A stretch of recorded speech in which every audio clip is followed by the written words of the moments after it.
चुनावी प्रक्रिया और चुनावी व्यवस्था को लेकर सवाल खड़े किए। जर्मनी के दौरे पर गए राहुल गांधी ने बर्लिन के कॉलेज में आयोजित कार्यक्रम में यह कहा कि भारत में लोकतंत्र पर हमला हो रहा है, देश की चुनावी व्यवस्था में गड़बड़ी है। राहुल गांधी ने ईवीएम पर भी सवाल उठाए। उन्होंने उस ब्राजीलियन मॉडल का भी जिक्र किया जिसकी फोटो हरियाणा की वोटर लिस्ट में 22 बार पाई गई। राहुल गांधी ने कहा कि हरियाणा में कांग्रेस जीती थी, लेकिन चुनावी व्यवस्था में समस्या की वजह से कांग्रेस को हरा दिया गया। राहुल गांधी ने सरकार पर खुफिया एजेंसियों, सीबीआई और ईडी को हथियारों की तरह से इस्तेमाल करने के आरोप भी लगाए हैं। क्या कुछ कहा, जरा पे सुनिए। Full-scale assault taking place on the institutional framework of our country.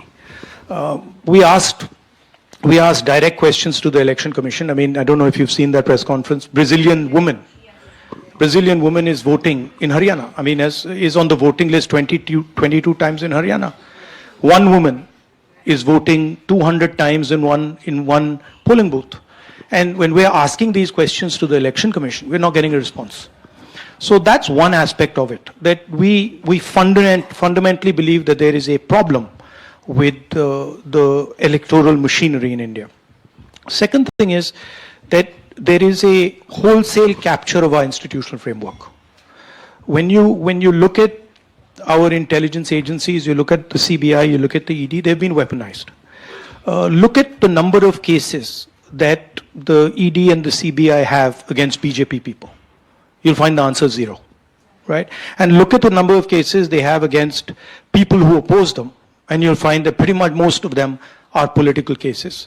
And so there is a weaponization of the institutional framework.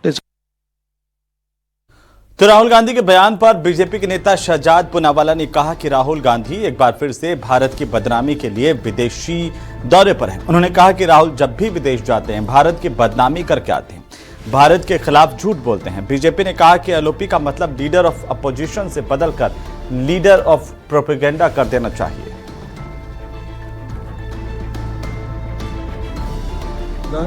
Bharat का लगातार करो अपमान, यही बन चुकी है राहुल गांधी की पहचान। और इस बार तो सोरोस के कई सारे लोगों को मिलने के बाद लगातार ये बात उन्होंने की।